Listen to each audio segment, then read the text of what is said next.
Hello friends, this is Don, and I am the Appalachian Rambler. Today we are at the historic Abington Muster Grounds in Abington, Virginia.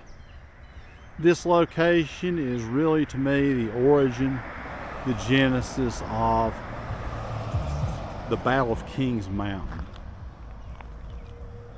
This is where a group of troops led by Colonel William Campbell met, 400 of them, to march on to Fort Watauga at the Sycamore Shoals to meet other soldiers so they can march on to the Battle of Kings Mountain.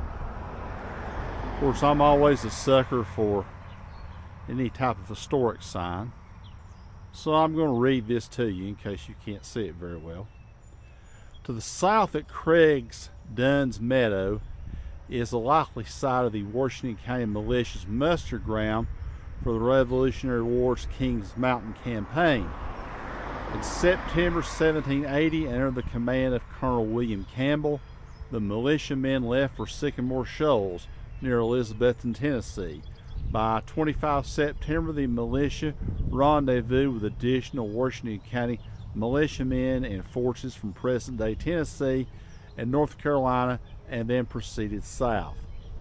On 7 October 1780, these forces with additional troops from South Carolina and Georgia defeated British Major Patrick Ferguson's soldiers at the Battle of Kings Mountain in South Carolina. The nearby muster site is certified as part of the Over the Mountain Victory National Historic Trail. And that is basically, it's part of the trail, but I call it the head of the trail. These men that gathered here, they marched further than any other troops in the Battle of Kings Mountain. Now you might be saying, like me, well, what's with this big house back here? What's going on with this? Surely it wasn't standing here in 1780. Well, no, it wasn't. And after a lot of extensive looking, I found out a story about this house back here, and I will share that with you later. We're going to be doing a lot of reading here while looking at a bit of kiosk here. It says the chase begins. Determined men on horseback filled this muster ground on September 24, 1780.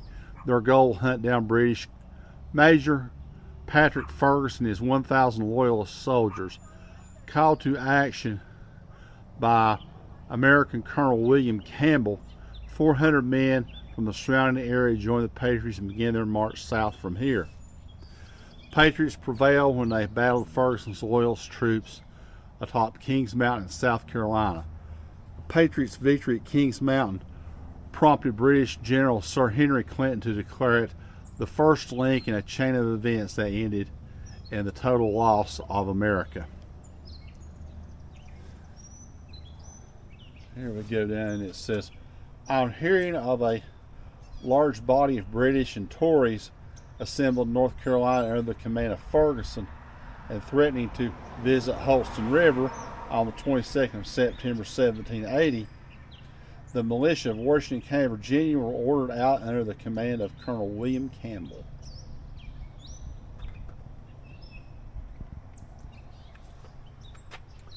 Interesting if you can make that out or not. It says William Campbell used this knife in the Battle of Kings Mountain loaned to him by a local Presbyterian minister. So much for turning the other cheek, right? Okay, here we are. This is just a... Okay. Here's an interesting thing. It says things to consider. Visitor Center open every day from 9 a.m. to 5 p.m. year-round. Well, let me tell you one thing. That's not true. Because it's long before 5 p.m. and they're not open today. I've been here one time before during the day and it was not open then either. So if you come, do not plan on being able to see their visitor center. As the American Revolution dragged in its fifth weary year in 1780, this quiet corner of the colonies was thrust into the fray. An incendiary threat by British Major Patrick Ferguson provoked the people of this area to action.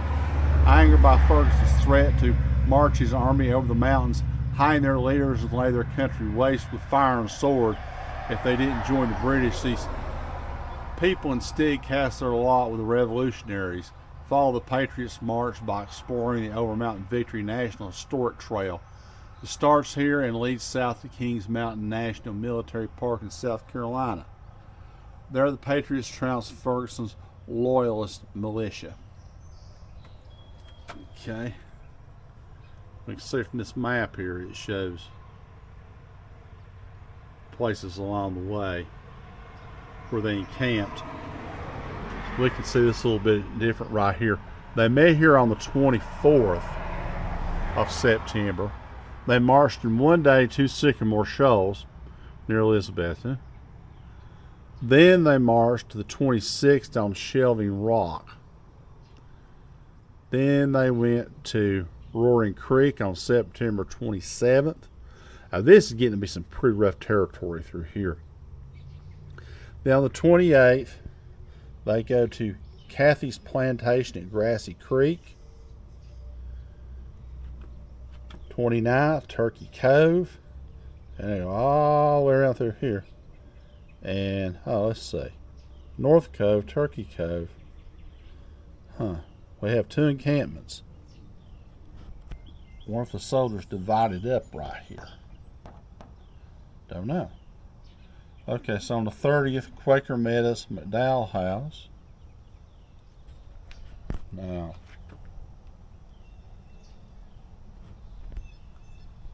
here is a Surrey County Patriot militia. Here they're coming from somewhere over in North Carolina. They're making their way. Obviously these two paths meet up right here at Catawba, and then they go on to Bedford's Hill, Marlin's Knob, Gilbert Town on the 4th, Alexander's Ford on the 5th, Cowpens on the 6th, and we go on over to Kings Mountain on the 7th. Okay, 15 days to Kings Mountain. I'll read this if you can't make it out very clearly. September 24th, Virginia militia under Patriot Colonel Campbell mustered at Abington, Virginia, prepared to ride south to intercept British Major Ferguson. September 25th, Shelby, Sevier, and Campbell gathered Patriot group together at Sycamore Shoals.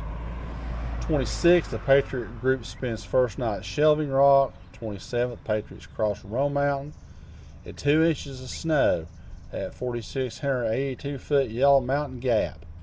Two Patriots desert to warn British about the Patriot Army. September 28th through 30th, near Kathy's Plantation, the Patriot force splits so loyalists can't slip by, and then reunites at Quaker Meadows. October 1st, 2nd, at Bedford's Hill, Patriots rest and prepare for battle. October 3rd, Patriot Army camps by Marlin's Knob, South Carolina. Patriots under William Hill and Edward Lacey camp near Flint Hill. October 4th, Patriots are disappointed at Gilbert Town to find that Ferguson has fled and speculate that he headed to South Carolina. October 5th, mistakenly believing that they follow Ferguson, Campbell leads west and away from Ferguson at Kings Mountain. Small parties of Georgians and North Carolinians join the over the mountain men, bringing the news that Ferguson is headed east. Campbell reverses direction. Now convinced that Ferguson heads east toward Charlotte, North Carolina, Patriots race to meet reinforcements at Cowpens. October 7th, leaving Cowpens, 900 mounted armed men pursue Ferguson. Patriots find Ferguson's 1,000-strong loyalist army atop Kings Mountain. In fierce fighting, Ferguson and 120 loyalists are killed, with nearly all the rest wounded or captured. Patriots suffer suffered 82 killed, 62 wounded. October 14th, on return at Biggerstaff's oil fields, 30 loyalists are tried. 9 are hanged. Now, they probably won't cover that here, but my studies on this return from Kings Mountain, these Tory prisoners, a tremendous number of them escaped. Matter of fact, I think they were allowed to escape. Let's see. Here we are. The muster grounds. Here in September 1780, 400 men heeded the call to muster by Colonels Arthur and William Campbell. The members of Black's Fort Chapter, NSDAR, and General William Campbell Chapter, NSSAR, honor the sacrifices of their heroic over-the-mountain ancestors. This rock symbolizes the rugged ground where the brave men of the Virginia militia fought and died at the Battle of Kings Mountain, South Carolina on 7 October 1780. Okay, here we are. They're giving credit to people that actually moved this rock here. I was wondering about this rock and why it's significant, and I later found out.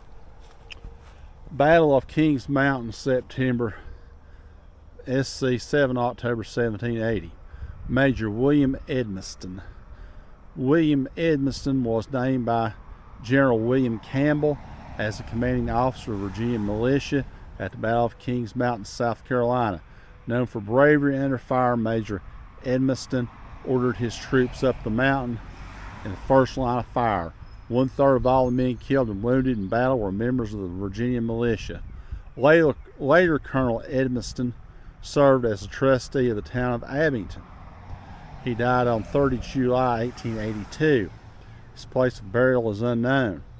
Virginia militia killed, mortality, wounded in battle: Captain William Edmiston, Lieutenants William Blackburn, Reeves Bowen, Robert Edmiston Sr., and Thomas McCulloch. Ensigns: John Beatty, James Corey, Nathaniel Dryden, Andrew Edmiston, Richard Gist, James Laird, Humberson Lyon, and James Phillips. Privates William Flower, Henry Henniger, and Eliza Pepper. Now, I have a question for all those viewing. Trying to add to my meager knowledge base. They mentioned some ensigns that were killed and wounded in the battle. Is ensign a rank in the Army? I've always thought the ensign was a rank in the Navy. Can anyone shed any light on that? Says this rock came from land once owned by Brigadier General William Edmiston Grumble Jones, CSA, grandson of Colonel William Edmiston. Brigadier General Jones died 5 June 1864 at Battle of Piedmont, Virginia.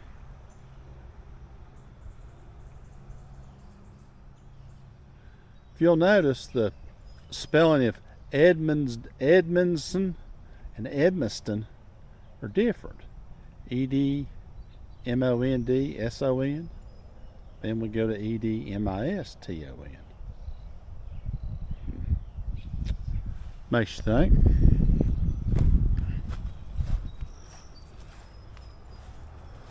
Another one over here that I'm asking for input on. I have studied a fair amount about the Battle of Kings Mountain and the leaders of Kings Mountain. Here they mentioned a Colonel Arthur and William Campbell. Of course, I'm familiar with Colonel Campbell, but I have never heard of Colonel Arthur. Now, is Colonel Arthur and William Campbell? Am I reading that right? Arthur. So was he Colonel Arthur Campbell, So we had a Colonel Arthur Campbell and a Colonel William Campbell. Or is that just Colonel Arthur is his last name? I don't know. I've never heard of Colonel Arthur Campbell. So if any of you out there know anything about that, please chime in and let me know. I'm a little confused on that. And I want to show you something over here. I can't leave this behind. I do not understand this, but it's about the coolest thing we're going to see here. This is a, lack of a better term, this is a wolf. And we have a Native American there and a horse, and guess this right here, Campbell, this is where Campbell's men came up, and I guess this is the the top of Kings Mountain. McDowell, Winston, Chronicle, Shelby, Sevier, Williams, Cleveland, Lacey, Hawthorne. Okay. This is depicting the British redcoats and over the mountain men shooting from behind the tree. Let's see, what we got down here? This must be depicting the over the mountain path. Look here at these.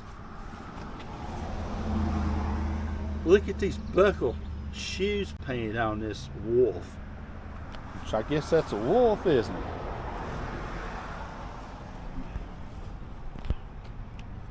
And we get right here. Point Pleasant.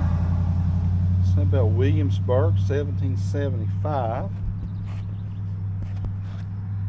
Guilford Courthouse, 1781. Kings Mountain, October 7th, 1780.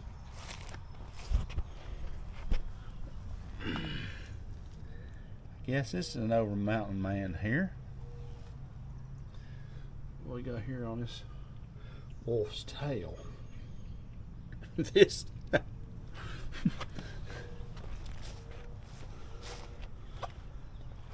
I believe I'm more fascinated with this than anything else. Let's see here. What's? Well, I don't know. Oh, there's a woman underneath there. Can you see her? It's wild. Pretty sad I come to a historic site and this seems to be the most entertaining thing here. Okay, we'll walk along this. Now, in the background, you'll see a bridge, a pedestrian bridge. That's going across a little creek right there, and I believe that this mowed area right here was supposed to depict the actual muster grounds where the men gathered. And I assume they say there's parts of the actual trail here that they walked, and I assume it's probably across that bridge. Of course, I've already been up here, scoped all this out. There's absolutely nothing of interest here. Now here is the infamous visitor center, which is never open.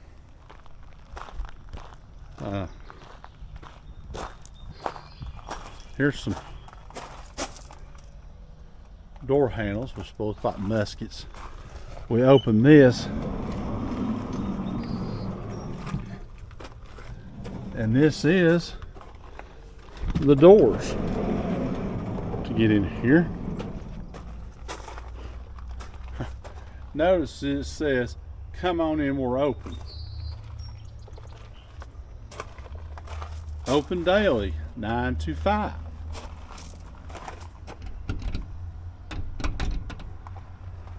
You can even go to their website here. This muster ground has a website, and their website's not even working anymore. It says it has a broken link to it or something. It's really a shame. It seems like National Park Service has basically abandoned this property, except for keeping it mowed.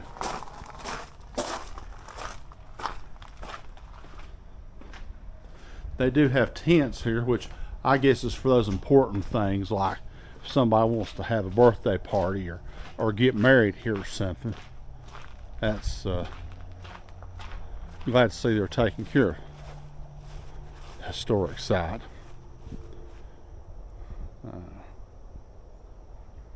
This side has some solar panels on the roof. Here's well, I don't know what this is.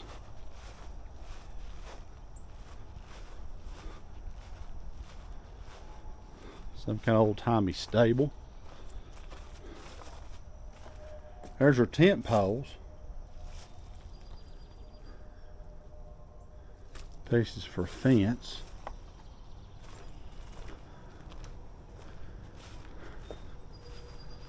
I'm gonna walk up through here. I'm not really entirely sure where the grounds are here, this property. That up there, I believe that's a condos up there. Don't know what this old building is. No idea.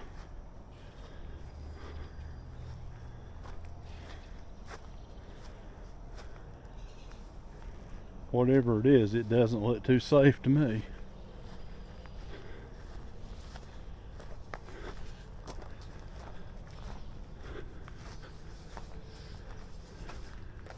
Okay, let's get on to things I can understand a little bit more.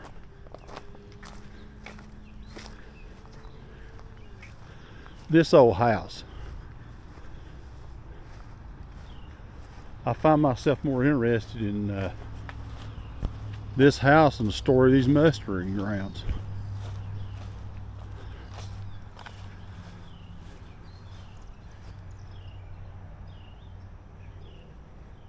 I couldn't figure out what was the story with this house. I mean, it's just like sitting here. And I thought, gosh,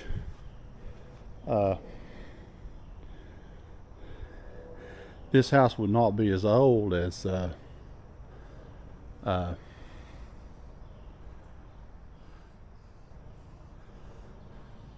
Revolutionary War. I knew it was pretty old. I knew it went back into the 1800s, but I'm pretty confident it was not here in 1780.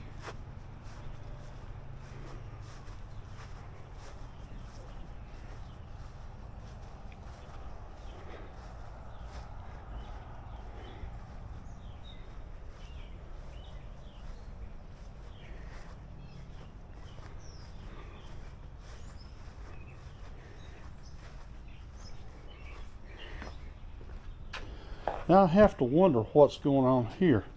That's just dirt. Sometime this thing was concreted up. Of course, it may have been 100 years ago. But why'd they leave that there? There's the old shutters.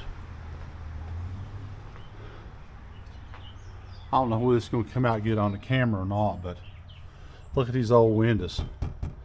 Very, very old. You can see the wavy glass. A lot of cobbling going on up here. We can see inside. I don't know if you can make out what's going on in there. There's no stairway up through there. All floors. The place is basically just, I won't say it's forgotten. People basically come out there, just lock the doors on it. Oh, you can really see the glass right here. See that bubble in the glass? I don't know if you can see it or not. But they've come along here in fairly recent years and say we're going to put down new decking. So as I was wandering around this place, I was really interested in this old house, and I thought, well, why is nothing being told about this old house? It's more interesting to me than the muster grounds. But then I spy this. I don't know whether you make this out or not, but it's another one of those. It's another one of those history boards. And I thought, well, I've got to go up and take a look at this.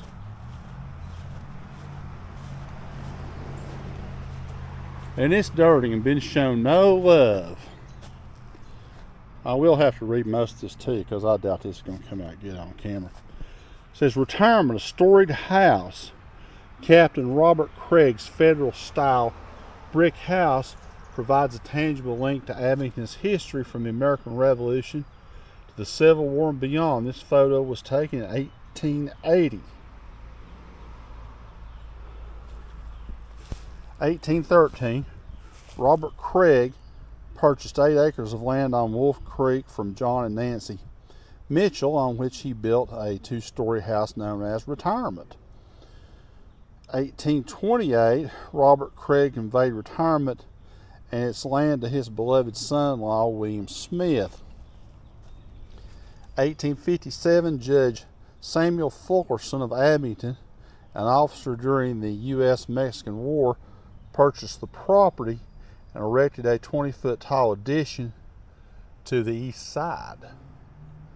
So I'm assuming that's what we have right here on this end. Okay. 1861, Judge Fulkerson was commissioned Lieutenant Colonel of the 37th Virginia Infantry under General Stonewall Jackson. And yes, he was a Confederate colonel. 1862, Fulkerson died after being wounded at the Battle of Gaines' Mill. The house conveyed to his mother and sister Kate. 1864, Kate Fulkerson married Floyd Hurt. The Hurts lived at Retirement for more than a century. They had a rear wing and a barn. 2007, after 50 years of ownership by the Dunn family, the town of Abington purchased the property, preserved the house and surrounding muster grounds. I'm a little confused about Kate Fulkerson marrying that Hunt. So they lived here for more than a century. Dang, they were old. Okay. It says uninvited wedding guest. Aunt Lou, an enslaved woman, recounted a story from her days here as Kate Fulkerson and Floyd Hurt prepared for their wedding in 1864. Floyd was called away on Confederate business. Food was scarce during the Civil War, but all they could find was made ready for the wedding feast. When word came that the Yankees were approaching Abington, Kate hid the silver and Aunt Lou hid the ham. However, when the Union soldiers searched Retirement, they found and ate the wedding supper. Yankees also burned the courthouse and railroad depot and Floyd's store. Despite this, Kate and Floyd married a week later. Okay. So, on this little trip, I have found this house to be more interesting. I know it's all a matter of money. Money's scarce, especially for historic structures, things that are owned by a park service. But it's really a shame that some money, a little bit of money, is not being put into this to repair some obvious problems, like that front porch there. You can see where that's soffit's falling down. Would be nice if they could spend a little bit of money to dress this place up just a little bit. But that is your tour of the Abington muster grounds, where basically I feel like the Battle of Kings Mountain, or preparation for the Battle of Kings Mountain, began, where 400 men gathered here with Colonel Campbell, and they began the march to victory. So folks, I thank you for joining me today. Please like, share, and subscribe, and I'll see you on down the road.